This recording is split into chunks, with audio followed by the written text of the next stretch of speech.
नाम की शक्ति। राजा शकुंतन एक छोटे से राज्य के शासक थे। एक दिन जब वे शिकार से लौट रहे थे, उन्होंने ऋषि वशिष्ठ, विश्वामित्र और अत्रि को एक आश्रम में यज्ञ करते देखा। चूंकि राजा का शरीर शिकार से लौटने के कारण पसीने, धूल और रक्त से भरा हुआ था, इसलिए वे पवित्र समारोह को अशुद्ध नहीं करना चाहते थे। जहां वे खड़े थे वहां से वे केवल ऋषि वशिष्ठ को स्पष्ट रूप से देख सकते थे, इसलिए उन्होंने दूर से ही सिर झुकाकर उन्हें प्रणाम किया और अपनी यात्रा पर आगे बढ़ गए। नारद ने, जो राजा को देख रहे थे, आश्रम में प्रवेश किया। नारद अपने आनंद के लिए दूसरों के बीच झगड़े लगाने के लिए जाने जाते हैं और उस समय भी उन्होंने यही किया। उन्होंने कहा, हे ऋषि अत्रि और ऋषि विश्वामित्र, क्या आपने ध्यान नहीं दिया कि राजा शकुंतन ने आप दोनों को प्रणाम नहीं किया? उन्होंने केवल ऋषि वशिष्ठ को प्रणाम करके जानबूझकर आप दोनों का अपमान किया है। ऋषि अत्रि मुस्कुराए, उन्होंने हमें अपमानित करने के लिए ऐसा नहीं किया, देवर्षि नारद। मैं वशिष्ठ जी के सामने बैठा था और संभवतः उन्होंने मुझे भी नहीं देखा होगा। उन्होंने कहा, वैसे भी इससे कोई अंतर नहीं पड़ता। किंतु विश्वामित्र क्रोधित हो गए, राजा का मुझे अपमानित करने का साहस कैसे हुआ? उसे दंडित करने की आवश्यकता है। नारद तुरंत सहमत हो गए, हाँ, उन्हें दंड मिलना ही चाहिए। आप ऋषि वशिष्ठ से कम श्रेष्ठ नहीं हैं। आप महान योद्धा श्रीराम और लक्ष्मण के गुरु भी हैं। आपको शीघ्र से शीघ्र शकुंतन को दंडित करने के लिए श्रीराम से वचन ले लेना चाहिए। विश्वामित्र ने सहमति में सिर हिलाया और राम को बुलवा भेजा। उन्होंने कहा, प्रिय शिष्य, शकुंतन ने मुझे अपमानित किया है और मैं आज सूर्यास्त से पहले उसका सिर अपने पैरों में चाहता हूँ। कर्तव्यपरायण राम ने अपने गुरु को वचन दिया कि वे ऐसा ही करेंगे। इस बीच नारद शकुंतन के राज्य पहुंच गए। वे राजा से मिले और पूछा, क्या आप जानते हैं कि आपने स्वयं को किस प्रकार की कठिनाई में डाल लिया है? महान योद्धा और दशरथ के पुत्र श्रीराम ऋषि विश्वामित्र के आदेश पर आज सूर्यास्त तक आपका सिर काटने आ रहे हैं। प्रभु के हाथों आपकी मृत्यु निश्चित है।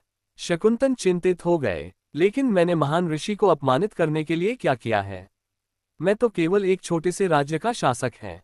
अभी उस बारे में मत सोचिए। नारद ने अधीरता से अपना हाथ हिलाया। आपका ध्यान आज का दिन जीवित बचने पर होना चाहिए। राम अपना वचन सदैव पूरा करते हैं।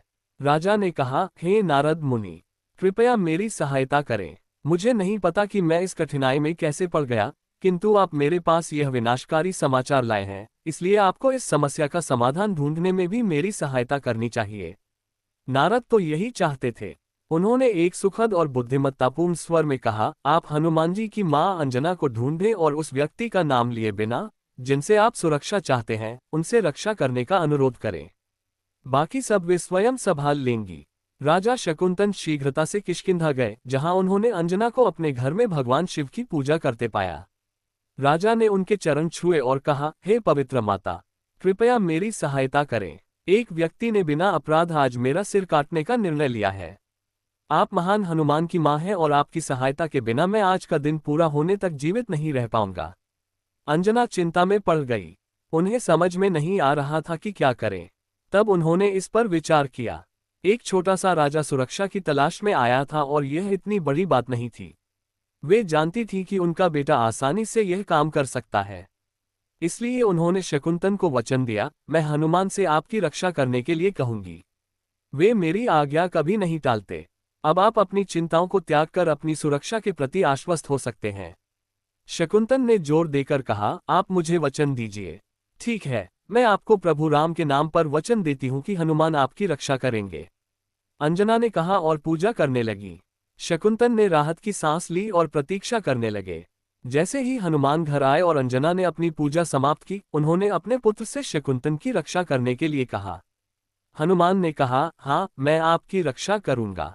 अब मुझे बताएं, सूर्यास्त से पहले आपको कौन मारना चाहता है? राजा ने उत्तर दिया, वो प्रभु श्रीराम हैं। ये सुनकर हनुमान परेशान हो गए। शकुंतन ने उन्हें पूरा घटनाक्रम बताया। हनुमान बैठ गए और समाधान खोजने के लिए ध्यान लगाया। उन्होंने अपने मन की आंखों से देखा कि कैसे नारद ने घटना के साथ छेड़छाड़ की थी।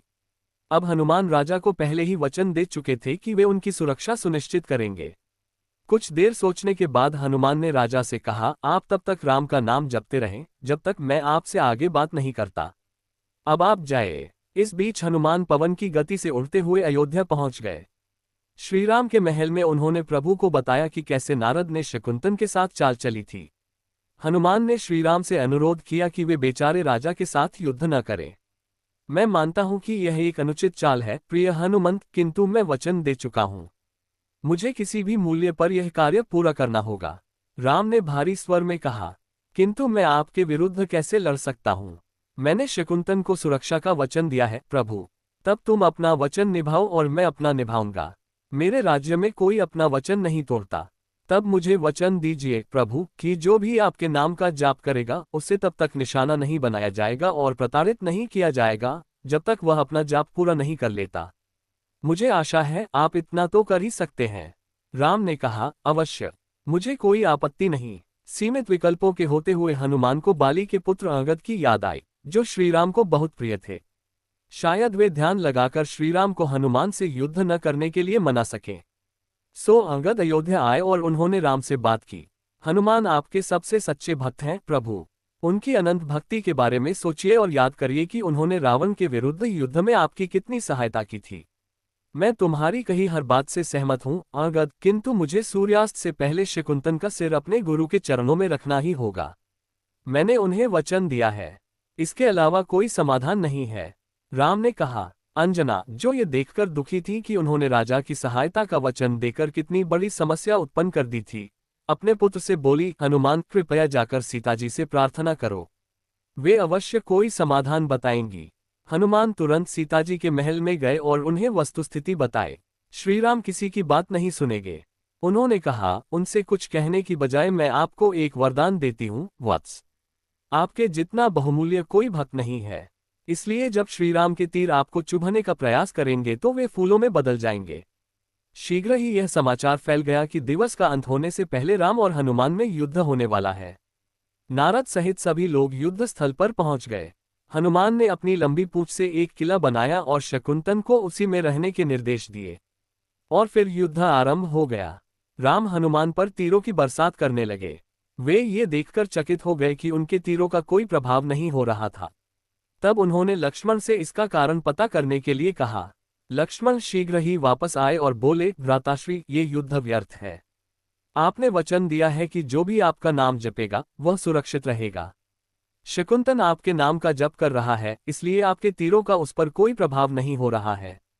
इस बीच मैंने सुना है कि माता सीता ने हनुमान को वरदान दिया है कि आपके तीर उनके शरीर का स्पर्श करते ही फूलों में बदल जाएंगे। इसलिए हनुमान के पांवों के पास फूलों का ढेर लग गया है। हनुमान भी आपके नाम का जप कर रहे हैं। आपके भक्तों के विरुद्ध कोई नहीं लड़ सकता भ्राताश्री। उसी समय वहां नारद आ गए। मैं ही हूं जिसने इस नाटक की रचना की है। उन्होंने कहा, मैं ये सिद्ध करना चाहता था कि वह आप नहीं बल्कि आपका नाम है जो कठिनाई के समय किसी की रक्षा कर सकता है। अब जबकि यह बात सिद्ध हो चुकी है, कृपया शकुंतन को क्षमा कर दें। अब तक ऋषि विश्वामित्र को भी अपनी भूल समझ में आ गई थी। मैं एक साधु हूं और मुझे अपने क्रोध पर नियंत्रण करना आना चाहिए, जैसे कि महर्षि अत्रि और वशिष्ठ जी ने किया है। यह मेरी भूल है। कृपया इस युद्ध को समाप्त कर दें। नहीं, मैं ऐसा नहीं कर सकता। मैंने इसका सिर आपके चरणों में लाने का वचन दिया है। मैं ऐसे वंश से आता हूं जहां दिया हुआ वचन पूरा करना अनिवार्य है। श्रीराम ने उत्तर दिया, तब ऐसा ही होगा। नारद बोले, आइए हम शकुंतन से कहें कि वे अपना सिर विश्वामित्र के चरणों में रख दें। वचन को पूरा करने के लिए वास्तव में यही पर्याप्त है। राम मुस्कुराए और नारद के शब्दों की सच्चाई समझ गए। उन्होंने सिर हिला दिया। शीघ्र ही शकुंतन आए और उन्होंने श्रीराम को सिर झुकाकर प्रणाम किया। उसके बाद जब सूर्यास्त होने लगा तो उन्होंने अपना सिर विश्वामित्र के चरणों में रख दिया।